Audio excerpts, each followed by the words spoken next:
내가 간절하게 가졌던 마음과는 별개로 인연의 타이밍이라는 게 있는 것 같아요. 우리가 흔히 쉽게 설명하면 결혼 운. 결혼 운, 딱 이렇게. 금전 운도 그렇고 모든 것도 그렇고 제가 요즘에 그런 걸 많이 느끼는데 타이밍이라는 게 있는 것 같아.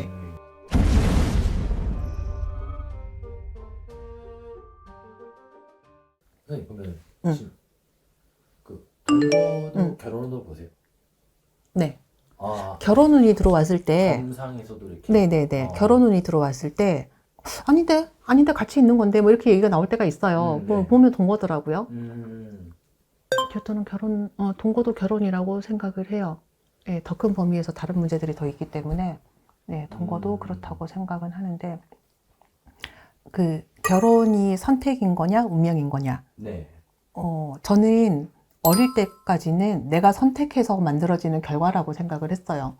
내가 선택을 해서 만들어진 거. 내가 이 사람을 선택을 했고, 내가 결혼도 이 사람이랑 선택을 했고, 그러면 그 결과물이 만들어지는 것도 결국엔 내 선택이지 않을까라고 생각을 했는데, 이제 신을 모시고 나서 여러 선생님들의 여러 분들의 점사를 보잖아요. 네.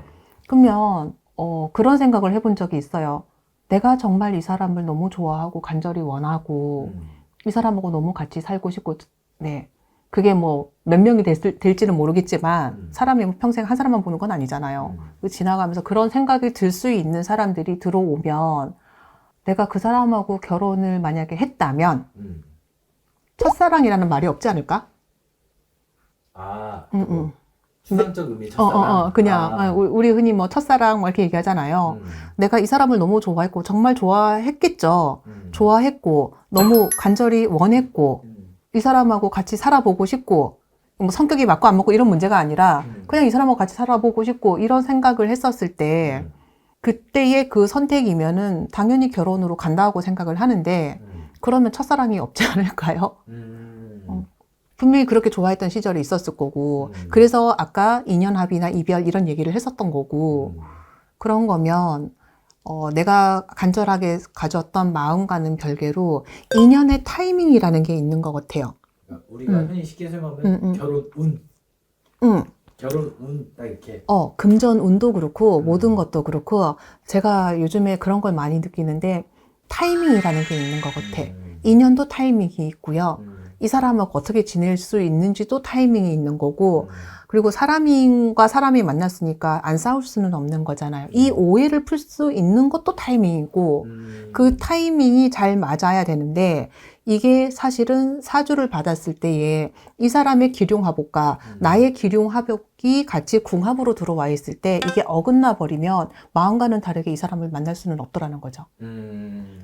그래서 저는 운명이라고 해야 되지 않을까. 실제로 근데 마음이 조금 덜해도 이런저런 상황이 부합해서 결혼하시는 분들도 많잖아. 무당 선생님 입장에서 봤을 때 어땠을까 이게 궁금해가지고. 근데 운명이다. 나 그거 각자 사람이 있는데 네. 누구 만나가지고 그러는 경우들 있잖아요. 도덕적으로 보면 사실 이게 조금 그렇죠. 불륜관계. 네. 도덕적으로 보면 조금 그렇죠. 네. 근데 뒤에 만난 인연이 진짜 평생 인연인 경우들도 있어요.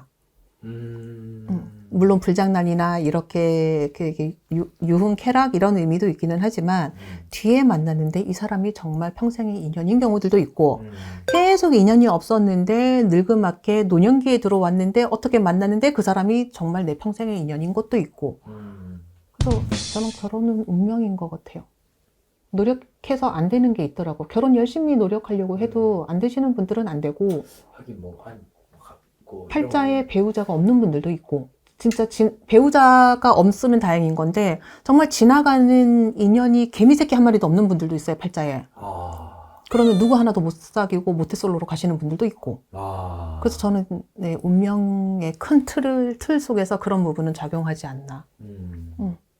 그럼 선생님 아까 뒤에 나왔던 얘기인데 그럼 불륜도 인연으로 보시는 거네요? 나 그거 신받고 나서 생각이 바뀌었어요. 그 전에는 아니었거든요. 그 전에는 절대 안 되는 것이다 했는데 네, 이성으로 이게 정리가 돼야 되고 왜냐하면 결혼은 약속이기 때문에 그런 부분에 대해서는 지켜야 된다고 생각을 해서 물론 불륜을 조장하는 건 아니지만 뒤에 만난 인연이 정말 이 사람의 평생의 인연으로 들어오는 경우가 있더라고요. 그건 운명의 장난인 거죠. 그래서 저는 타이밍이라고 생각을 해요. 타이밍이 잘 맞는 사람을 만나야 되지 않을까요? 타이밍을 그 타이밍이 이제 점사에도 나오는 거잖아요, 선생님. 그 타이밍을 알아보기 위해서 궁합을 보러 오시는 거잖아요. 근데 대부분 좋다만 대부분 뭐 어디서 듣고 오시는데 요번에 생각났다 대표님. 연초에 24년도 연초에 이렇게 점사를 보러 오셨는데 6월 달에 남자친구가 결혼을 하자 그랬대요. 네. 근데 이분은 6개월 남았네. 6월이 싫은 거예요. 이게 여자들의 그 결혼 로망이 있잖아요. 5월에 6월에. 신부, 예, 10월에 뭐, 신부 그런 거 해야 되는데, 그럼 며칠 땡겨가고 5월 28일, 39일에 해라. 뭐, 이렇게 해라. 이랬는데, 이제 싫은 거야. 너무 성의 없이 날짜 툭 던지는데, 남자는 성격이 되게 급했거든. 결정 내리면 바로 갔었어야 되거든. 그때가 2월 말 막 이랬었는데, 너 근데 이때 안 하면 헤어지는데? 이랬어요. 그리고 나서 이제 이분 막말한다고 생각을 하셨겠죠. 헤어져. 고집 굽히고 가야 되는데? 이랬는데, 이분이 얼마 전에 다시 오신 거예요. 네. 헤어졌대요. 근데 사실 저 말고도 새 집을 더 갔는데 결혼을 한다 그랬대. 그래서 6월달에 하지 말고 내년에 하라 그랬다는 거예요. 근데 헤어졌다는 거야. 그래서 그 타이밍을 알고 행동을 하는 것도 되게 중요한 것 같아요. 네, 그때 타이밍을 놓쳤기 때문에.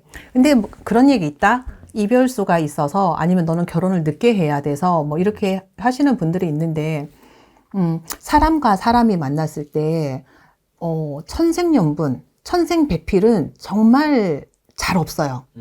분명히 고락은 있고 고비는 있는데 이 고비를 어떻게 넘기는가가 그게 되게 중요한 거거든요. 근데 이 사람이 이별수가 있는데 이 사람은 이별수가 없어. 그러면 갈등만 있다가 그 시기 지나면 끝나요. 넘기면 되겠네요. 근데 얘도 이별수가 있고 얘도 그때 이별수가 들어와. 그러면 땅 부딪히고 빨리 끝나거든요. 그럼 이때는 어떻게 해야 돼? 사실 그 갈등을 얘랑 이혼하고 싶지 않으면은 살짝 돌려서 내가 피하고 그 시기만 돌아갈 수 있게 그 시기는 참고 있을 수밖에는 없는 거거든. 그래서 인연을 이어나가게 하려고 하면 사실 내가 성격 조절을 하고 상대방도 그 성격 조절을 해줘야 되는 게 맞아요. 근데 그때는 그게 아니면 깨지는 거지. 또 그런 이별수에는 또 마음처럼 그렇게 되지 않잖아요. 안 돼요. 사소한 게 오해가 생기고 평소에는 헤어져 이러면은 1시간 뒤에 떡볶이 먹을래? 이렇게 되는데 헤어져 그러면은 떡볶이 이제 집어 던지고 가는 거죠. 그래서 요렇게 이별수가 들어왔을 때는 참으세요 이러면 이제 참아야 되는 거죠.